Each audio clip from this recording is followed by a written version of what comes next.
Obrigado a você que está sintonizado na TV Polo, canal comunitário de Cubatão. Estamos começando mais um Papo na Polo, o nosso tradicional programa de entrevistas. Vou saudar de novo aí o pessoal do Rubens Lara agora, né? Semana passada eu saudei do pessoal do Parque São Luís e agora o pessoal do Rubens Lara que também está recebendo o nosso sinal. Avisa os amigos aí, viu gente? Quem tem net, canal 11 sintoniza a TV Polo e pode acompanhar o nosso programa. Bem gente, durante essa semana nós vamos conversar com o vice-prefeito da cidade, Pedro Sá, veio falar com a gente sobre esse momento político também, falar sobre as coisas que estão acontecendo aqui no nosso município. Pedro, mais uma vez muito obrigado, sempre me atende assim prontamente, sempre que eu ligo, Pedro, tô indo aí. Então agradeço mesmo essa prontidão, sempre digo que o Pedro é um cara proativo, não foge do combate, está sempre disposto a dar as respostas que a gente pede, né? Isso é importante para uma pessoa que é político, não aparece só na hora boa, mas aparece na hora ruim também. Eu admiro o Pedro por causa disso, já falei isso para ele várias vezes. Pedro, obrigado, viu? Obrigado você, é um prazer estar na Polo mais uma vez. Eu falo estou indo aí, mas demoro sempre um pouquinho para chegar, porque tem os enroscos lá da prefeitura para a gente poder desembaraçar. Mas é sempre muito bom vir aqui, conversar com a comunidade, ter esse acesso direto e trazer um pouco daquilo que a gente está fazendo, né, Marcelo? Que a gente trabalha muito e muitas vezes não dá informação, por mais que fale em transparência, a gente não consegue mostrar o que de fato está fazendo. Então, estar aqui é uma oportunidade e eu é que agradeço essa oportunidade que vocês nos proporcionam. Obrigado. Vamos falar primeiro, Pedro, desse momento novo que não sei se a cidade ou o país vive com a eleição do Jair Bolsonaro, com a eleição do Dória, com a nova composição legislativa aqui da região, né? E até com as dificuldades que a gente tem também de manter, sempre eleger um nome para ter um representante da Assembleia Legislativa aqui da cidade. Esse ano a gente teve mais de 10 candidatos entre legislativo, federal e estadual, que eu acho que acaba atrapalhando um pouco. Mas para não responder tudo de uma vez, né, vamos por partes. Jair Bolsonaro na presidência, você acha que é bom, é ruim, não muda? Qual é a expectativa? Eu acho que ficou muito claro que existia um anseio pelo novo, pela renovação, por uma novidade e por alguém simples. O Bolsonaro fala aquilo que as pessoas conversam na família, quando encontram os amigos. A linguagem dele é exatamente aquilo que a gente prega. A gente quer mais segurança e às vezes a gente até se exalta. Então algumas colocações, Bolsonaro exagerou. Ele às vezes exagera, mas a gente também exagera. Então eu acho que essa eleição deu esse recado. Acima de tudo tem que ser uma pessoa humana e que a gente se enxergue no candidato. Ficou muito claro também que dinheiro não é tudo numa eleição, é porque verdade. ele ganhou sem recursos, ele ganhou pela questão da identidade com a pessoa. Mais uma vez, outra coisa importante, partido político não foi o que levou as pessoas a votarem.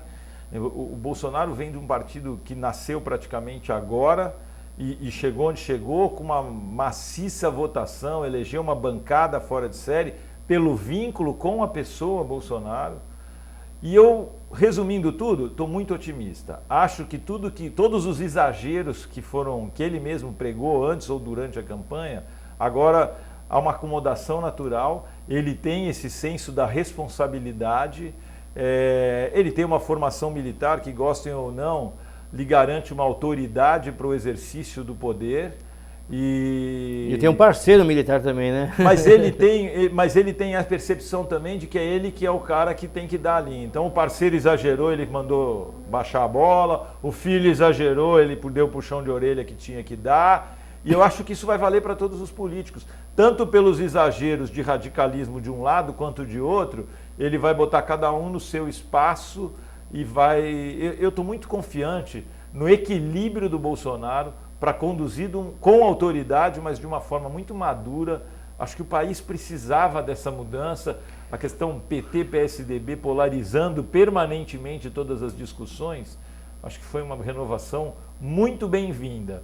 Pedro, e nos discursos de posse, Marcelo, ficou muito claro essa percepção de eleição, discurso de eleição. Exatamente. Então, o Bolsonaro, nos discursos de vitória, digamos assim, o Bolsonaro deixou muito claro essa noção do todo. Diferente do Fernando Haddad, que fez um discurso sectário, né? lamentável, fez minuto de silêncio. não teve a honradez do derrotado que reconhece a derrota, voltou na questão de Dilma ter sido golpe, enfim, ficou sapateando na derrota. Na derrota. E eu acho que então, estou muito feliz, muito animado com a vitória do Bolsonaro, independente de ser esquerda ou direita e independente das minorias terem uma preocupação muito forte. Eu entendo que a gente vai conseguir crescer e aprender muito em termos de maturidade política no país. Pedro, tem uma das dificuldades que são apontadas aí no governo Bolsonaro, que eu não sei se vocês têm, aqui em Cubatão vocês não enfrentam ou não, que é a articulação com o legislativo.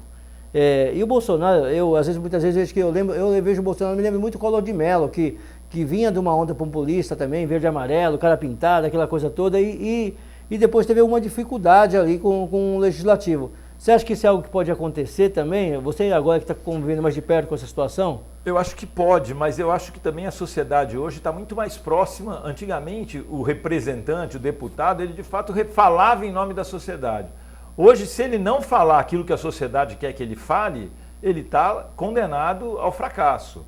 Então, essa eleição mostrou isso, né? Exatamente. Então, a comunicação ficou muito mais direta. Os deputados não têm aquela autonomia de se posicionar de acordo com o interesse pessoal, porque tem muita gente cobrando em volta. Então, isso também eu acho que foi uma coisa que vai ser muito interessante. Claro que tem que ter a conversa, mas a negociata, que sempre foi uma coisa que um câncer no Brasil, eu acho que isso vai acabar. Acho que vai ter que ter uma conversa madura, gente grande conversando, sentar na mesa para defender interesses da população e chega de ficar defendendo o interesse pessoal. Aqui na cidade, de fato, existe uma conversa muito boa, o prefeito consegue fazer uma conversa muito tranquila com todos os vereadores, mas eu acho que também é fruto disso daí. Todo mundo sabe que tem uma sociedade por trás tomando conta. A gente percebe que muitas vezes, até hoje em dia, quando eu converso com alguns parlamentares, que existe esse receio mesmo de encarar o povo na rua depois de uma decisão errada. Isso mudou no político? Exatamente. Mesmo as decisões que aparentemente não são agradáveis a todo mundo, devem ser tomadas, e hoje o político sabe disso, que se ele ficar só querendo agradar todo mundo, ele vai perder mais do que ganhar. É isso aí. Olha, gente, Pedro, em um minuto, será que a gente consegue falar o que foi bom para nós no termos do Legislativo Federal? A gente perdeu um representante, né? Temos agora só a Rosana Vale e o Nicolino Bozella Júnior, né? Isso. E o Júnior Bozella. Você acha que para Cubatão isso não faz diferença em relação ao que a gente tinha com o Beto, o Papa e o... Esqueci o nome do outro parlamentar. Mas Spassoni, Marcelo Spassoni. Eu acho que na relação com o federal, eles vão ter uma certa dificuldade no começo, porque eles vão estar aprendendo, e é muito importante o deputado federal ter bom trânsito nos ministérios, para poder facilitar uma autorização, um projeto, a liberação das coisas. Mas eu acho que são pessoas preparadas, inteligentes, que vão aprender muito rápido, e como vai ter um coletivo de gente que está lá para aprender, eu acho que vai ser uma experiência interessante, pelo menos. Bem, gente, olha, é interessante que o bloco passa rapidinho, né? Conversando com o Pedro, fala bem e o bloco passa rapidinho. Eu preciso fazer um rápido intervalo. Daqui a pouco a gente vai trazer esse assunto mais local aqui para a nossa cidade, falar um pouquinho das coisas que estão acontecendo aqui no nosso município, tá bom? Então não sai daí não, eu volto já já.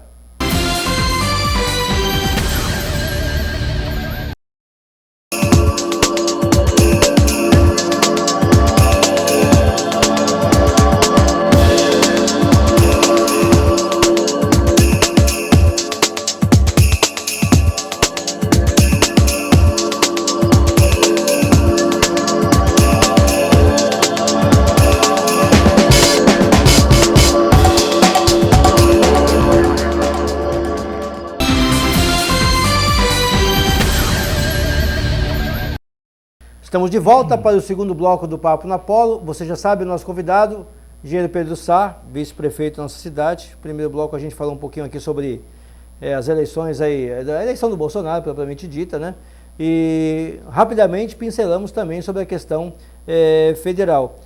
Rosana Vale, que tem um acordo aqui com o PSB do nosso município, né? E prometeu também estar sempre atuando.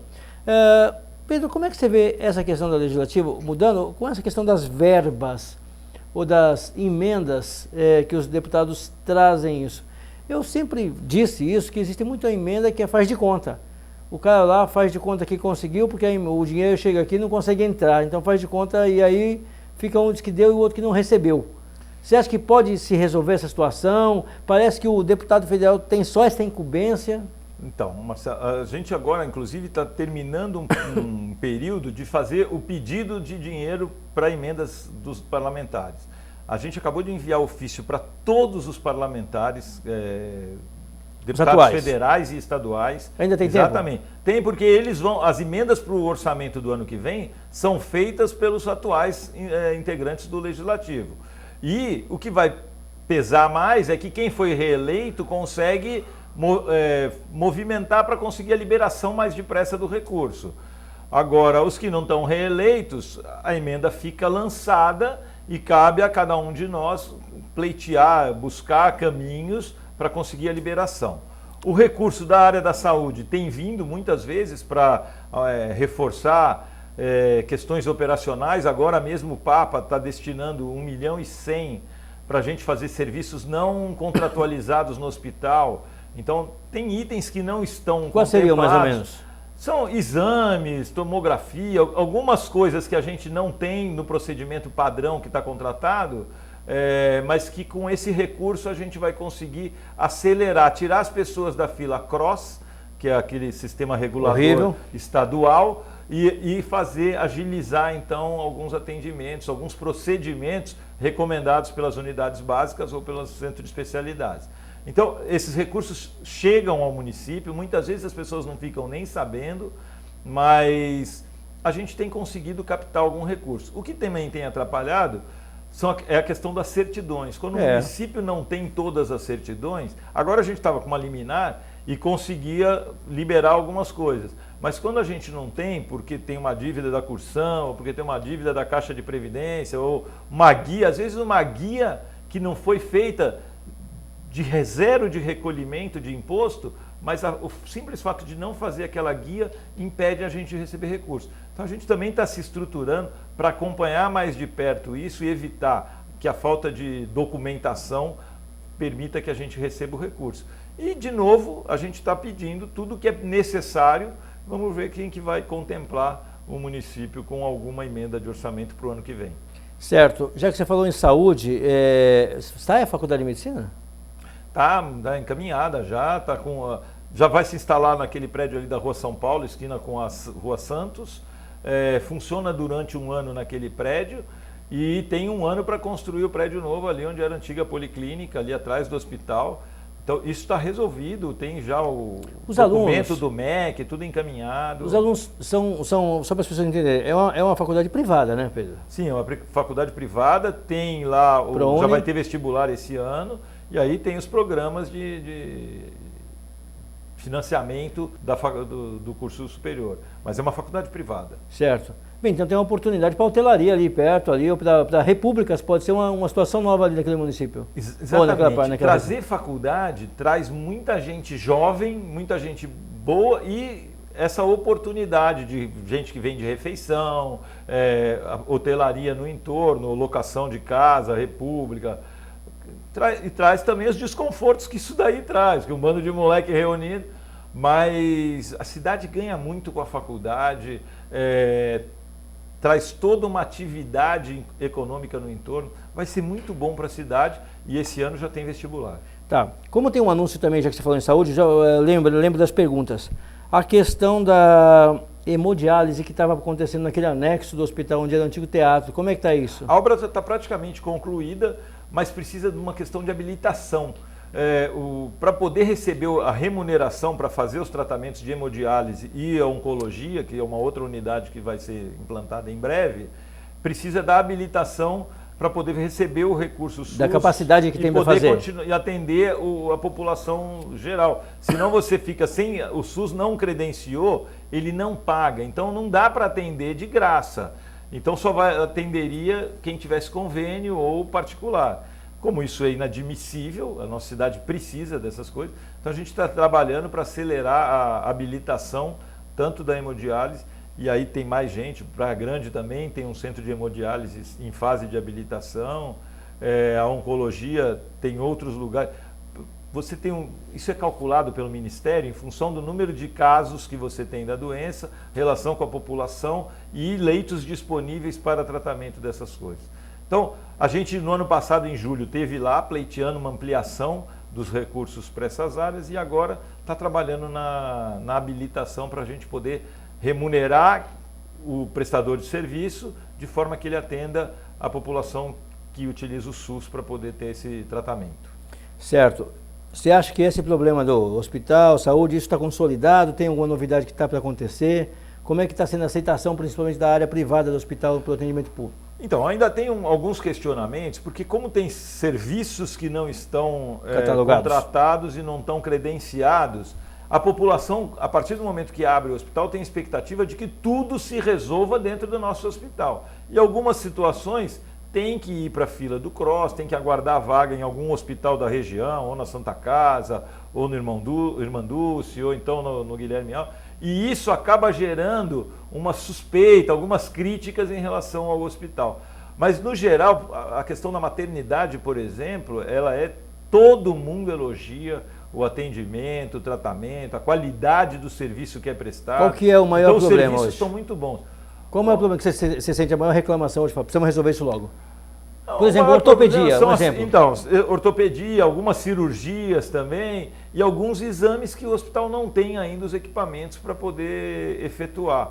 Então, toda vez que algum desses problemas aparece, e aí tem gente que é mais escandalosa, digamos assim, sem fazer crítica, mas acha que gritando vai resolver o problema. E não é no grito que se resolve, na verdade é o que a gente está fazendo, trabalhando para habilitar, para garantir que todo mundo tenha o atendimento mais rápido possível. Certo. A gente, antigamente, Cubatão, por conta... Eu te perguntei da ortopedia, por causa dessa condição acidentes, de estrada, entorno, isso é uma coisa natural. Isso é um problema ainda. Está razoavelmente resolvido, mas é um problema, porque é menor a capacidade nossa de atender do que o número de acidentes que tem no entorno da nossa cidade. Então, muitas vezes, chega no pronto-socorro, o hospital não está preparado ou não tem a vaga para receber, porque tem poucos leitos, e aí tem que aguardar a oportunidade de remanejar. E é nessas horas que aparecem as críticas. Certo. Bem, gente, o Pedro, todo mundo sabe, durante muito tempo acumulou algumas secretarias aí, né, Pedro? Então, nós vamos... Agora eu estou bem mais tranquilo, né, Marcelo? Então, o visual está mais tranquilo agora. Mas ele vai falar para nós daqui a pouco sobre isso, quer dizer, o que o Pedro agora comanda aqui no nosso município, mas vai falar depois do intervalo, tá ok? E falar também um pouquinho mais sobre a nossa cidade e sobre esse momento político que a gente está atravessando, tá ok? Não sai daí não, eu volto já já.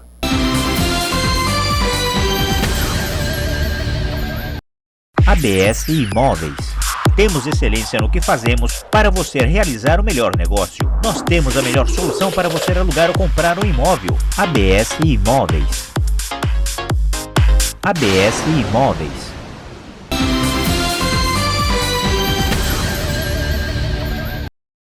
Bem, gente, voltamos para o terceiro bloco do Papo na Polo. Você já sabe, eu estou recebendo aqui o vice-prefeito da cidade, Pedro Sá, está conversando com a gente.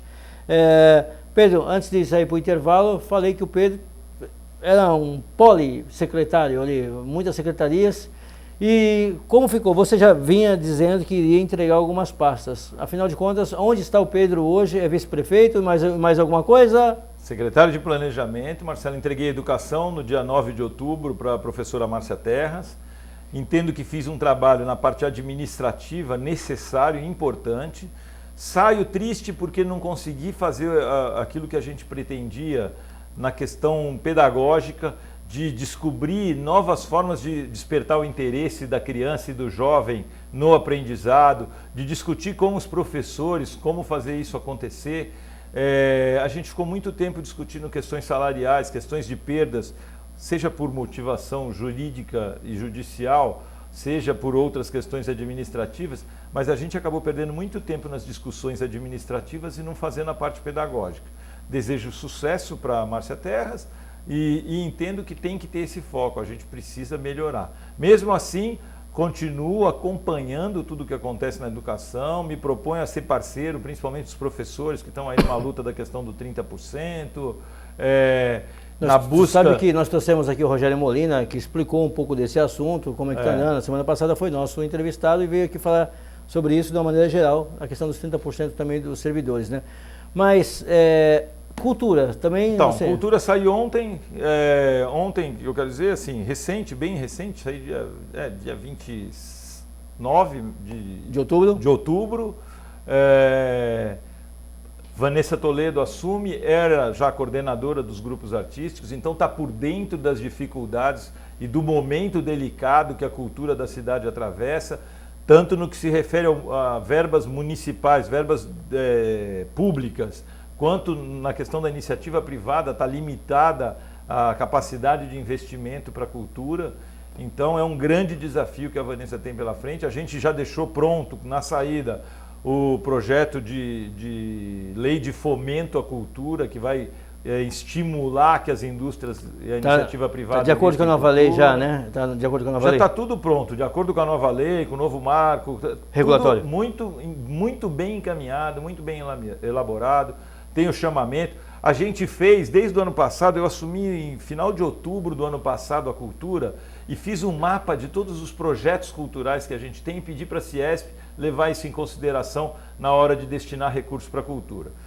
Como chegou muito tarde, chegou em dezembro na mão da Ciesp, não deu tempo de programar. Esse ano a gente preparou no mês de julho, agosto, junto com a Secretaria de Comunicação, entregou na Ciesp a tempo das indústrias colocarem dentro do seu planejamento recursos para apoio à cultura, para atividades culturais que tenham a chancela do poder público. Então eu acredito que esse ano de 2019 vai ter isso, que favorece a possibilidade de conseguir patrocínio, além da lei do bom empreendedor, que é uma lei municipal. Enfim, eu entendo que eu entrego a cultura, ainda que num momento difícil e delicado por conta dos grupos culturais, a gente fez um trabalho muito bem encaminhado, a gente resgatou a questão da força da paixão de Cristo, a gente trabalhou e trouxe de volta o Caminhos da Independência. Então, estabelecemos uma relação muito boa com todo o movimento cultural. A gente tem vários grupos de teatro, colocamos grupos artísticos da cidade no circuito cultural paulista. Então, na cultura, eu saí com a sensação do dever cumprido e ciente de que precisava vir alguém para renovar ideias. A cultura precisa sempre estar crescendo. Pedro, você falou em crescendo, e aproveitar, você disse que ficou no planejamento. Aqui no planejamento, porque o foco é gerar emprego, trazer oportunidade, redesenhar a cidade. A gente está fazendo uma discussão de plano diretor, por exemplo, definindo macrozonas, menos detalhe e mais facilidade na compreensão, menos áreas de interesse público, que é uma coisa discutível e que o empreendedor ou investidor fica sujeito a conversar para descobrir para que pode usar aqueles espaços. A gente está deixando um plano diretor muito claro. Aqui pode isso, aqui pode aquilo. E vai ser um plano moderno que vai permitir à cidade, durante os próximos 10 anos, crescer e atrair investimento com muita tranquilidade. Pedro, você estava dizendo aqui, a gente começou rapidinho nos bastidores, você me falou desses projetos habitacionais que estão para acontecer no município. E a gente tem um problema terrível de déficit de habitação aqui e tem esse problema da urbanização mesmo. Você está no planejamento, de repente isso cai no seu colo também. Será que nós vamos conseguir fazer migrar esse pessoal dessas áreas de risco para esses locais, ou nós vamos ter que trazer gente de fora para ocupar esses...